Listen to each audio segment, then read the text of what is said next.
नमस्कार दोस्तों, स्वागत है आपका जीवन ज्योतिष चैनल पर। आज हम बात करेंगे कुंभ राशि के लिए साल 2025 के अंतिम 3 महीनों की। कौन से ग्रह देंगे बड़ा साथ, कहाँ हो सकते हैं बदलाव और किन उपायों से आप पा सकते हैं भाग्य का पूरा सहयोग। जुड़े रहिएगा वीडियो के अंत तक, क्योंकि यह जानकारी आपके जीवन को नई दिशा देने वाली है।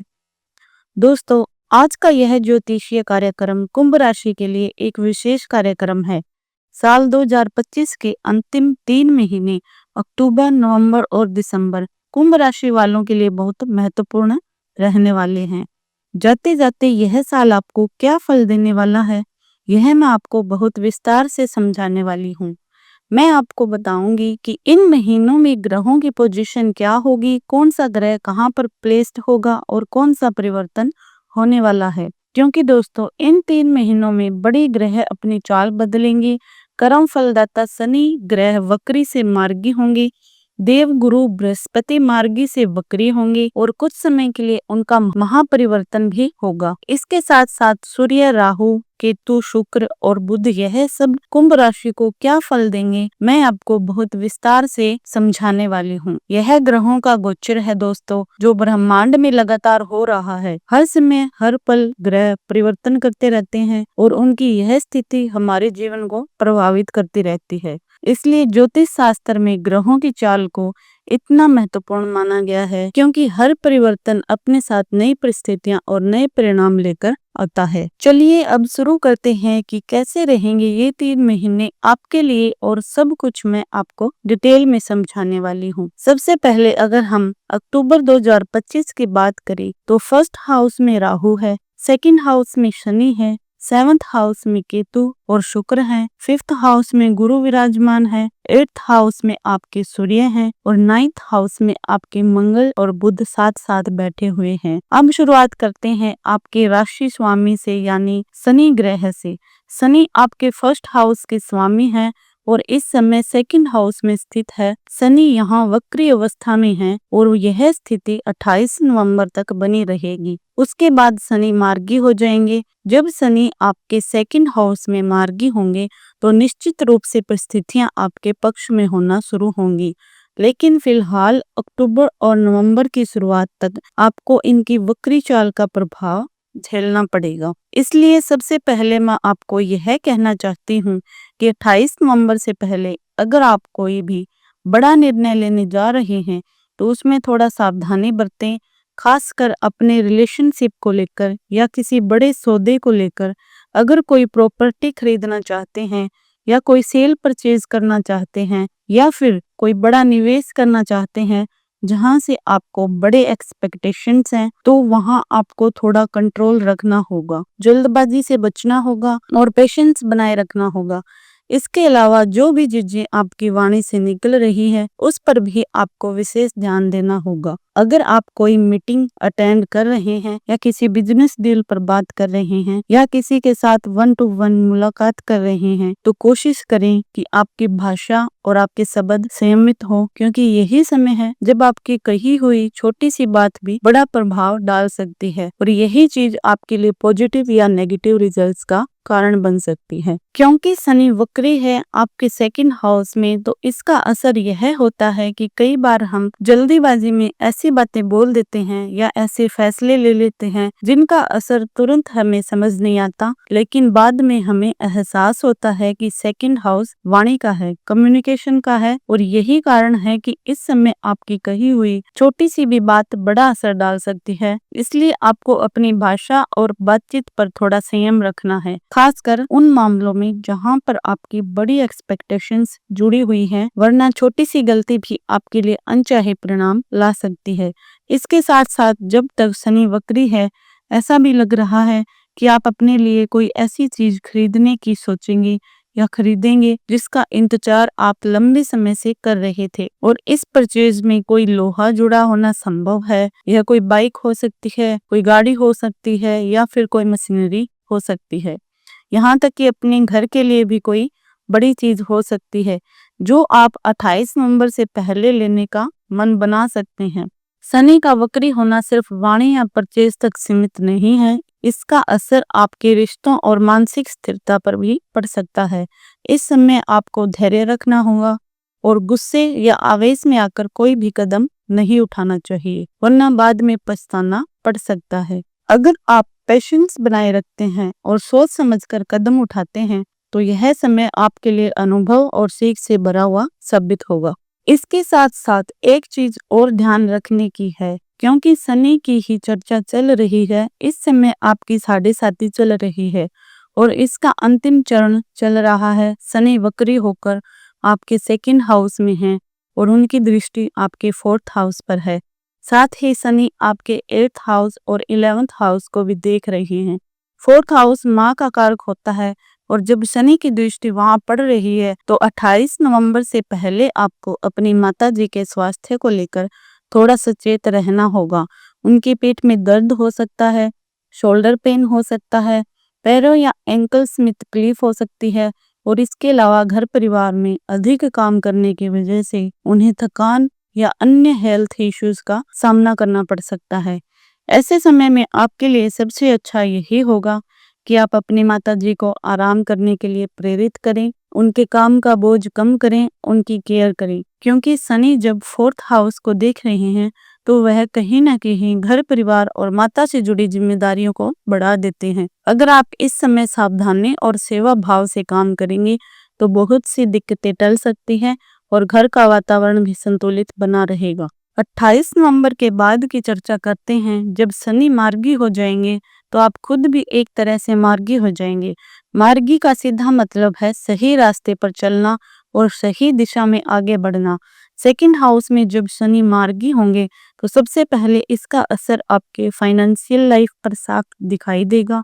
आपके बैंक बैलेंस में ग्रोथ दिखने लगेगी, रुकी हुई इनकम के सोर्स दोबारा एक्टिव हो सकते हैं और आर्थिक स्थिति धीरे धीरे स्थिर होने लगेगी। इसके साथ ही शनि के मार्गी होने पर आपकी माताजी की हेल्थ में सुधार आएगा। जो इम्यूनिटी डाउन थी या जिन हेल्थ इश्यूज का सामना वह कर रही थी उनमें आराम मिलेगा और आपके और उनके बीच जो आर्ग्यूमेंट्स या मतभेद चल रहे थे वे भी धीरे धीरे कम होकर रिश्तों में मधुरता वापस लाने लगेंगे। यह समय फैमिली बॉन्डिंग के लिए अच्छा साबित हो सकता है।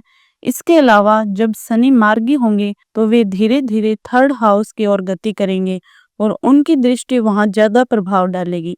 इसका सीधा असर आपकी ट्रैवलिंग और ऑनलाइन वर्क पर पड़ेगा। यात्रा से संबंधित कामों में सफलता मिलेगी, बिजनेस के नए अवसर खुलेंगे और ऑनलाइन वर्क भी अच्छे रिजल्ट देने लगेगा। आपका वातावरण सकारात्मक होगा और आप अपनी वाणी पर भी पहले से बेहतर कंट्रोल कर पाएंगे, जिससे आपकी इमेज और कम्युनिकेशन दोनों स्ट्रॉन्ग होंगे। लेकिन यहाँ एक खास सावधानी भी जरूरी है। इस पूरे पीरियड में किसी भी तरह की पॉलिटिक्स से दूर रहना होगा, चाहे ऑफिस की पॉलिटिक्स हो या रिश्तों की। आपको इसे पूरी तरह अवॉइड करना है, क्योंकि शनि मार्गी होने के बाद भी अगर आप अनावश्यक विवाद या चालबाजी में फंसते हैं तो आपकी मेहनत के अच्छे रिजल्ट देर से मिलेंगे। इसलिए अपने काम पर ध्यान दीजिए, सही दिशा में आगे बढ़िए, यही आपके लिए सबसे बेहतर होगा। आगे बढ़ते हैं और अब बृहस्पति पर चर्चा कर लेते हैं। देव गुरु बृहस्पति की स्थिति इस समय आपके लिए बेहद महत्वपूर्ण है। दोस्तों, बृहस्पति आपके 5th हाउस में विराजमान है, लेकिन 19 अक्टूबर से लेकर 3 दिसंबर तक वे थोड़े समय के लिए आपके 6th हाउस में प्रवेश करेंगे और फिर 3 दिसंबर को वक्री होकर वापस से 5th हाउस में लौट आएंगे। यह छोटा सा ट्रांजिट भी आपके जीवन में गहरा असर डालने वाला होगा, क्योंकि 6th हाउस का संबंध ऋण, रोग और शत्रु से होता है और यहाँ जब बृहस्पति उच्च के होकर आएंगे तो कई छुपे हुए लाभ और अवसर आपके लिए उजागर होंगे।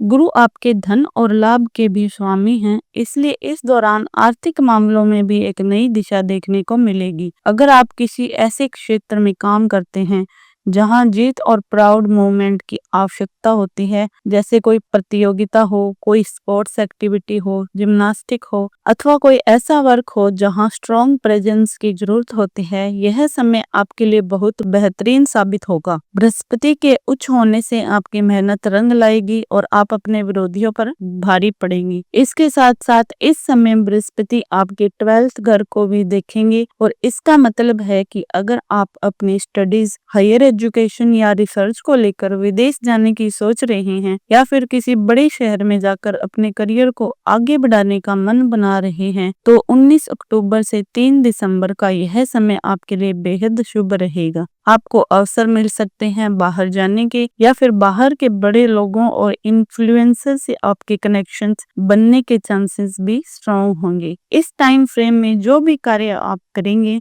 उसमें आपको गुरु का विशेष आशीर्वाद मिलेगा। खासकर प्रतियोगिताओं में भाग लेना, इंटरव्यू देना, नए जॉब अवसर खोजना या फिर किसी तरह के लीगल मैटर्स को सॉल्व करना, इन सभी क्षेत्रों में आपको सफलता प्राप्त होने के संकेत साफ दिखाई दे रहे हैं। इसलिए इस समय को हल्के में न लें, गुरु आपके लिए बड़े दरवाजे खोल सकते हैं। इसके साथ जब गुरु आपके 6th हाउस में आएंगे तो यह साफ दिखाई देता है कि आपके खर्चे बढ़ेंगे, लेकिन यह खर्चे व्यर्थ नहीं होंगे बल्कि अच्छी और उपयोगी जगह पर होंगे, क्योंकि जब 11th और 2nd लॉर्ड 6th हाउस में आते हैं तो जीवन में ऐसी परिस्थितियां बनती है जहां कुछ बड़े एक्सपेंसेस सामने आते हैं, लेकिन वे हमें लंबे समय में फायदा देने वाले होते हैं। इस दौरान आप किसी प्रॉपर्टी में निवेश कर सकते हैं, घर परिवार की सुविधाओं पर खर्च कर सकते हैं या फिर अपने करियर और शिक्षा को मजबूत करने के लिए भी पैसा लगा सकते हैं। इसलिए इन खर्चों को लेकर परेशान होने की जगह सकारात्मक दृष्टिकोण रखना बेहतर होगा।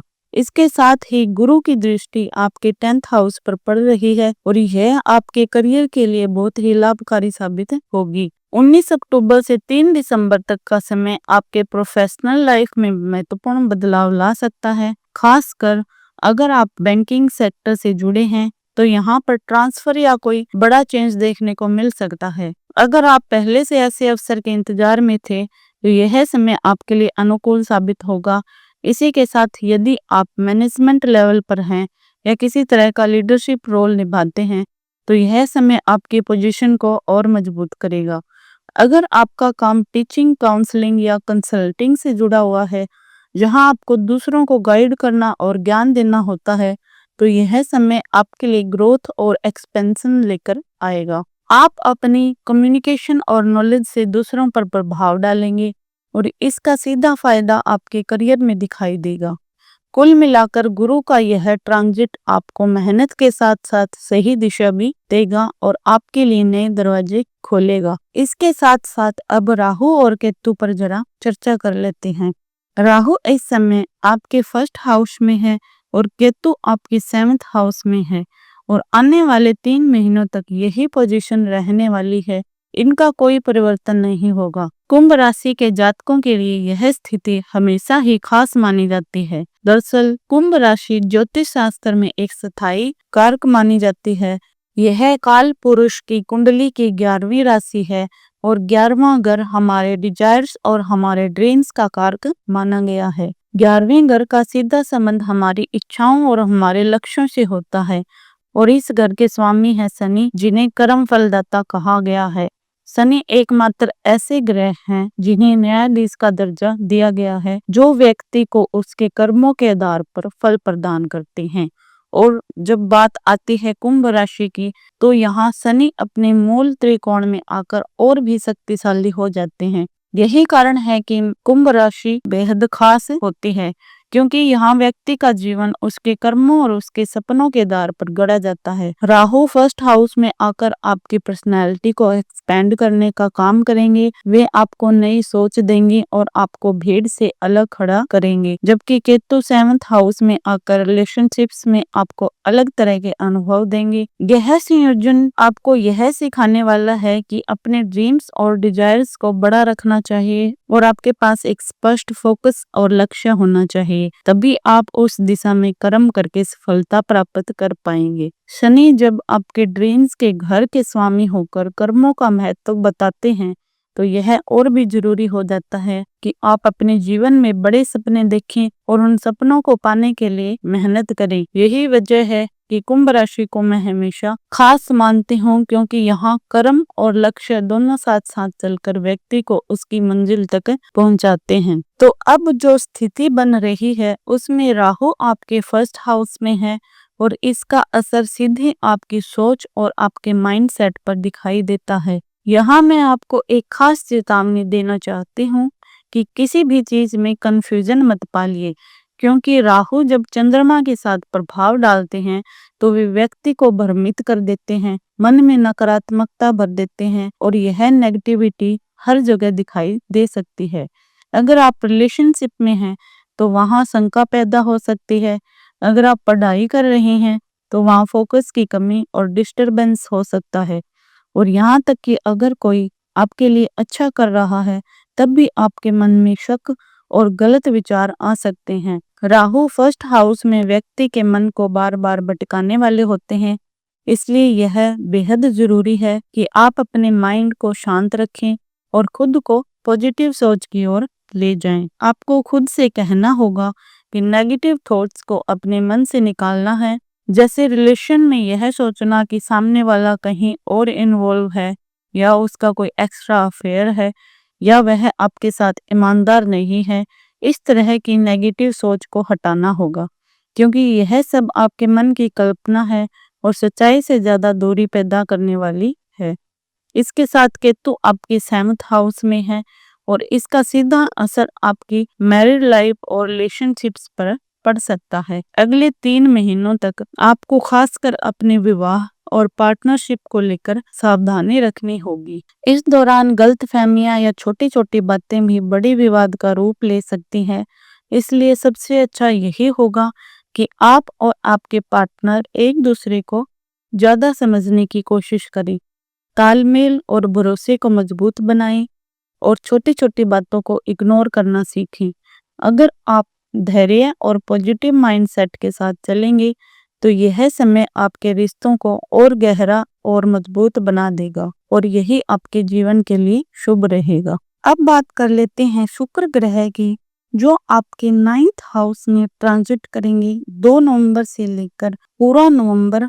मान लीजिए कि पूरा महीना शुक्र यहीं पर रहेंगे और यह समय आपके लिए बहुत ही खास रहने वाला है। नवंबर का महीना आपके लिए इस पूरे साल का सबसे बेस्ट महीना साबित होगा, क्योंकि भाग्य पूरी तरह से आपका साथ देगा। इस समय शुभ कार्यों के योग बनेंगे, घर में मांगलिक कार्य हो सकते हैं और कोई बड़ी गुड न्यूज भी मिल सकती है और हायर एजुकेशन से जुड़ी हुई कोई बड़ी उपलब्धि भी आपके जीवन में आ सकती है।